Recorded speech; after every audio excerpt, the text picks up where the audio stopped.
What's up, you guys? We're back. Today's warm-up, we're going to start with some hollow rocks. So I'm going to lay on my back.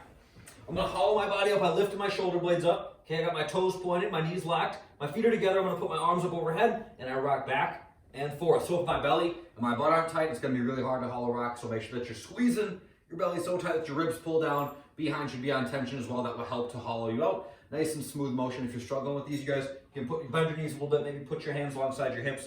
But the idea is to get tension in your core to hollow out. So make sure that you're working on that. Next, we're going to do some plank extension. So I go to a plank on my hands. I'm going to lift my opposite arm and leg. Nice and slow. And then I plant. And switch sides, lift up, whoop, and then come back down. Whoop, that's a very Minnesotan thing to say. If you're struggling with those, go from your hands and knees. So hands and knees, opposite arm and leg lift up. You can touch knee to elbow underneath you, then extend back out. Same basic idea, just warm up the core a little bit. Once we get through with those, we're going to do some good morning. So you can go hands across your chest like so. We're going to bend our knees, then just send our hips back, keeping our belly tight. Just a little warm up for the back of the leg. So good, like just put a little tension on the hamstrings. Good way to warm them up, put a little length on them, kind of prep us for all the stuff that's coming up next. Last, we're doing knee pull lunges. So I'm going to step up, I'll just stand up, grab my right knee, pull it into my chest, then I'm going to step way back. I like to do a little stretch up overhead at the bottom, then stand up, grab the other leg, step way back. Back and forth on those. We're going to do 3 rounds of that. Nothing too crazy. Nice and slow on those good mornings. Don't rush them. The workout today, we're going to go a little bit longer. It's 18 minutes. We're starting with 50 squats. So if you guys look at that and you're like, damn, that's a lot of squats. It is a lot of squats. You need to scale the quantity. Maybe you do 40. Maybe you do 30. I don't know. Maybe you do 25. Pick a quantity that's a good challenge for you, but allows you to keep your quality consistent. So feet at shoulder width, hips back, knees out, squat down, and then stand back up. Keep your heels flat, keep your weight in your heels, all right? Belly needs to be on tension, so we're not getting that little rounding, that little tip back of the pelvis in the bottom, and letting our back round on each rep, okay? We've got to keep a flat back.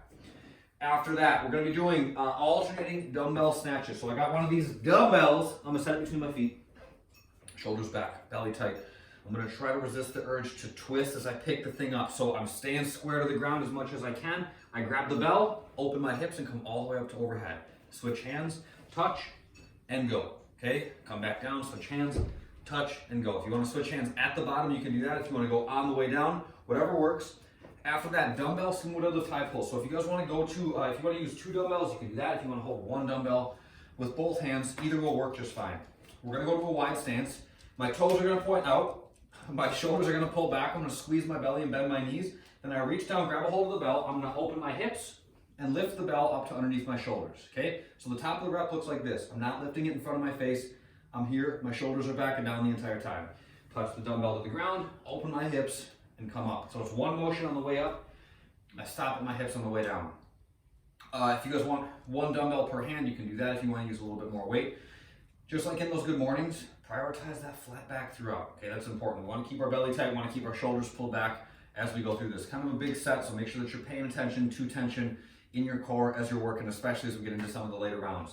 After that, we're doing dumbbell push press. So I got 1 dumbbell per hand.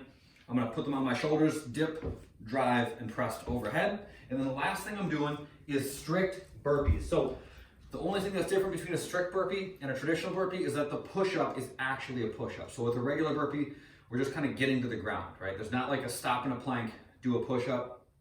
That is what differentiates a standard burpee from a strict burpee. So jump back to a plank, do a push-up, jump my feet back to my hands, jump and clap overhead. That's the difference. Okay, you can always do the push-up from your knees if you're struggling with those too. The bodyweight version, 50 squats, 40 sit-ups, okay? Sit down, throw my arms forward, sit all the way up, and then reverse lunges. Step back, tap my back knee, stand back up and switch sides. Incline push-ups, okay? So if I was gonna do this here, I'd have like a coffee table or something that I can go, or even like a dining room table, whatever. Go at an incline, but keep the push-up mechanics the same, meaning that at the bottom I look like this, okay? My arms are back like so. I'm not way up here like this, working through my reps this way. I got my about 45 degrees between my upper arm and my ribs as I work. And then just standard burpees for the bodyweight version. Otherwise, you'd be going from push-ups one way to push-ups another way. So the standard burpee is just meant to kind of take that strain off just a little bit. Okay, no accessory work today since this workout's kind of a beast. But we're gonna do a little bit of mobility. We're gonna do we're gonna do a deep lunge with the quad stretch, and then we're gonna end in the ever wonderful child's pose. So deep lunge. All right, this is where you guys can start. If this feels like a whole lot of stress and strain, then you can just hang out here, all right? Or maybe even walk your back knee a little bit further forward to take some of that tension off.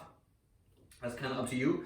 If this feels okay, then you can reach up and over your front leg, grab a hold of your foot, pull it back towards your butt to kind of exaggerate that stretch in the quad and the leg that's back behind you. Okay, so we'll do 2 minutes per side. And then we're gonna do child's pose for 2 minutes. So my knees go out wide, my feet point together, and I sit back over my heels, and I just stretch my arms out in front of me. So try to keep your arms locked out when you do this. I mean, you don't have to. I know I go to yoga sometimes and I'll be like, you can do whatever you want in child's pose, but if you want a little bit more stretch in your shoulders, that's a good way to do it. But you do you. If you want to bend your arms a little bit, I won't tell anybody that you did that, and I won't judge you as a person for it or hold it against you. How about that? That's all I got for you guys for today. I'll be back for tomorrow. Have a good day, you guys. Enjoy your workout later.